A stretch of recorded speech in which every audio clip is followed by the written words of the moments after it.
Halo para pembelajar, masih berjumpa dengan channel Kuliah Online Ekonomi. Di video ini kita akan membahas bagaimana pendapatan nasional yang sudah terbentuk itu bisa kita jabarkan, bisa kita bagi, bagaimana pembagiannya. Sebelum kita mulai pembahasan lebih lanjut bagaimana pendapatan nasional terbagi, kita review dulu pasar faktor produksi. Perusahaan itu akan membeli input, bisa labor, bisa capital, saat perubahan revenue yang dihasilkan, tambahan revenue yang dihasilkan itu lebih besar daripada harga yang dibayar untuk input tersebut. Oke, nah kalau inputnya labor berarti upah, kalau inputnya capital berarti sewa. Itu contohnya seperti ini. Perusahaan akan merekrut satu pekerja tambahan jika pendapatan yang dihasilkan, tambahan pendapatan yang dihasilkan oleh orang ini itu lebih besar daripada upah yang dibayarkan. Nah, ini adalah konsep rasional yang digunakan oleh perusahaan atau produsen. Tambahan revenue atas penambahan satu unit input itu disebut dengan marginal revenue product. Kalau inputnya ada labor disebut dengan marginal revenue product of labor atau MRPL. Kalau inputnya adalah capital maka disebut dengan marginal revenue product of capital atau MRPK. Nah, sekarang kita dibayangkan perusahaan sekali lagi dia akan terus merekrut pekerja jika tambahan pendapatannya itu masih lebih besar daripada upah yang dibayarkan. Dia akan terus merekrut pekerja karena akan lebih menguntungkan. Dan profitnya akan maksimal dari penggunaan faktor ini adalah ketika tambahan revenue tadi itu sama dengan upah yang dibayarkan. Jadi profit maximization keadaannya adalah saat upah W itu sama dengan MRPL. Ini adalah keadaan profit maximization. Di sisi lain, kita mengenal terminologi yang kita sebut dengan marginal product of labor, yaitu tambahan output yang dihasilkan akibat tambahan satu unit input. Berbeda dengan MRPL tadi gitu ya, berbeda dengan marginal revenue product of labor tadi. Kalau MRP itu adalah tambahan pendapatan yang merupakan tambahan output dikalikan dengan price atau harga dari output itu. Nah, kalau marginal product of labor adalah tambahan output, hanya delta I saja.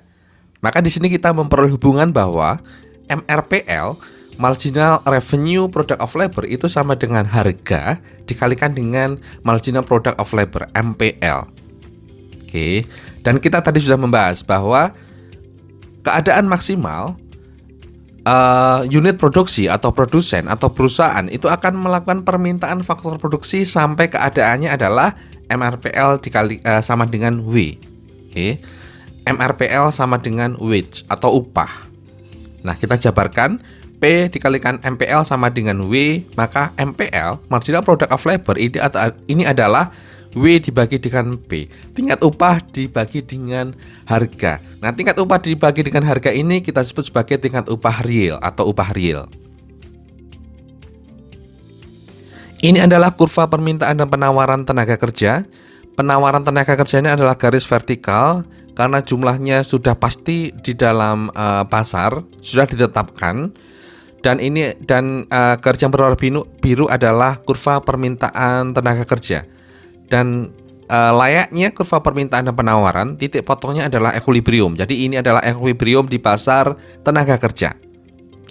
Dan inilah equilibrium dari tingkat upah realnya di sini. Dan labor yang digunakan adalah di besar L bar.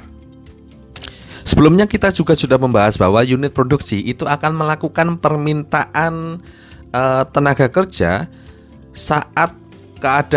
sampai saat keadaan upah realnya itu sama dengan MPL. Jadi di sini kita mempunyai dua konsep. Yang pertama, perpotongan permintaan dan penawaran. Penawaran sudah fix, perpotongannya adalah equilibrium.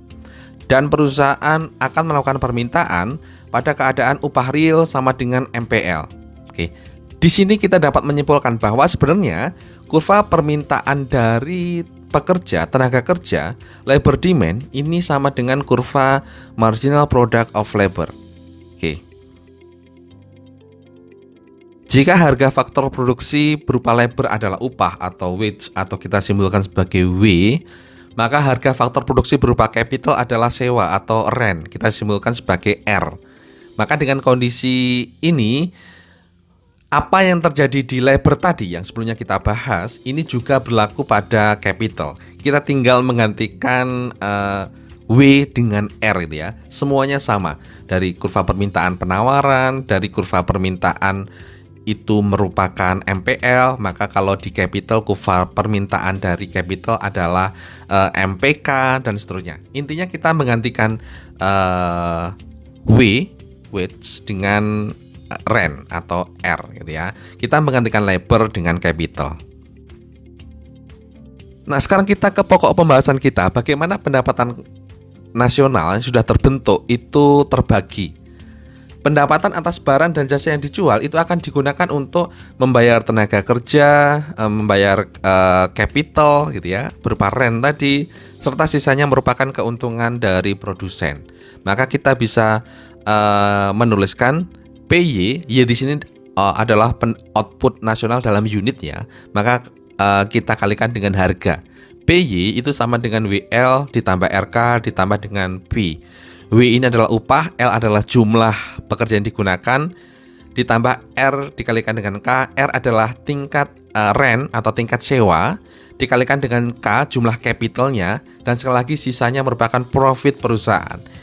Kalau kita bagi dengan P, maka kita memperoleh Y sama dengan W per P kalikan dengan L ditambah R per P dikalikan dengan K dan ditambah P dibagi dengan P gitu ya. Y di sini sekali lagi ini adalah output dalam unit kalau di sini gitu ya. Sebelumnya kalau kita membahas PDB sebenarnya PDB pasti dalam rupiah. Maka kalau di sini kita tulis sebagai unit. Oke. Nah, untuk constant returns to scale di mana tadi konsep constant returns to scale perubahan L menjadi NL, K menjadi NK, Y akan menjadi NY. Ini terjadi saat economic profitnya adalah 0 gitu kan. Dari persamaan ini. Sehingga kita memperoleh persamaan untuk fungsi produksi yang constant returns to scale dan menurut penelitian ekonom, fungsi produksi suatu negara mendekati constant returns to scale ini, maka diperoleh persamaan bahwa Y itu sama dengan W per P dikalikan dengan L ditambah R per P dibagi dengan K. Oke, kita ulangi lagi, kita tekankan lagi. Y sama dengan W per P dikalikan dengan L ditambah R dibagi dengan P dikalikan dengan K. Kita tadi sudah memperoleh persamaan bahwa W per P adalah MPL dan R per P adalah MPK. Maka kita bisa menulis Y sama dengan MPL dikalikan dengan L ditambah MPK dikalikan dengan K. Inilah bagaimana pendapatan nasional itu terbagi. Pendapatan nasional akan terdistribusi ke labor sebesar MPL dikalikan dengan L dan terdistribusi atau terbagi ke capital sebesar MPK dikalikan dengan K. Ini kesimpulan kita. Berdasarkan penelitian, pembagian atau share pendapatan nasional untuk labor dan capital itu cenderung tetap dari tahun ke tahun. Misalnya, di US, pendapatan nasional akan terbagi ke labor itu sekitar 60%-nya gitu ya, atau sekitar 2/3-nya, ada yang bilang seperti itu. Dan untuk capital sekitar 40%-nya, atau ada yang bilang sepertiganya gitu ya. Tapi cenderung tetap dari tahun ke tahun. Nah, fakta ini itu sesuai jika asumsi yang digunakan production function-nya ini mengikuti kaidah Cobb-Douglas production function. Nah, Cobb-Douglas production function itu sifatnya adalah constant returns to scale. Oke, dan bentuknya seperti ini. Y sama dengan A dikalikan dengan K dipangkatkan dengan alpha dikalikan dengan L dipangkatkan dengan 1 minus alpha, di mana A adalah tingkat teknologi. Ini kalau kita lihat dan kita rinci gitu ya. Kalau K kita jadikan N dikalikan dengan K dan L kita jadikan N dikalikan dengan L, maka Y pasti akan menjadi N dikalikan dengan Y gitu ya. Karena propertinya adalah constant returns to scale. Bisa dibuktikan sendiri nanti.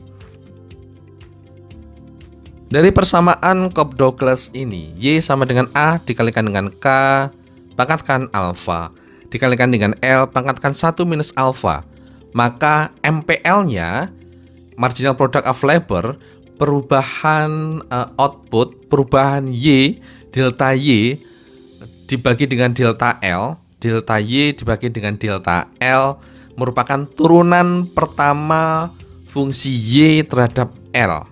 Oke. Jadi persamaan Y sama dengan A K alfa L 1 minus alfa ini kita turunkan terhadap L. Maka kita akan memperoleh MPL itu sama dengan 1 minus alfa dikalikan dengan Y per L. Bisa dibuktikan sendiri nantinya. Dan MPK itu sama dengan alfa dikalikan dengan Y dibagi dengan K. Oke. Sehingga menurut Cobb Douglas, pendapatan nasional itu akan terbagi. Ini adalah yang sebelumnya kita peroleh. Y sama dengan MPL dikalikan dengan L ditambah MPK dikalikan dengan K, di mana MPL adalah 1 minus alfa dikalikan Y per L dan MPK adalah alfa dikalikan dengan Y per K. Maka kita memperoleh Y ini sama dengan 1 minus alfa dikalikan dengan Y ditambah alfa dikalikan dengan Y. Dan inilah bagaimana pendapatan nasional terbagi jika fungsi produksinya mengikuti Cobb Douglas. Pendapatan nasional akan terbagi untuk income untuk labor, untuk pekerja sebesar 1 minus alfa, bagiannya adalah sebesar 1 minus alfa, dan untuk capital bagiannya sebesar alfa. Ya, kalau misalnya alfanya di sini adalah 0,4 misalnya. Jadi persamaannya adalah Y sama dengan A dikalikan dengan K pangkat 0,4 dikalikan dengan L pangkat 0,6. Maka 60%-nya dari pendapatan nasional akan mengalir ke labor. Oke, dan 40%-nya itu akan mengalir ke pemilik capital. Seperti itu.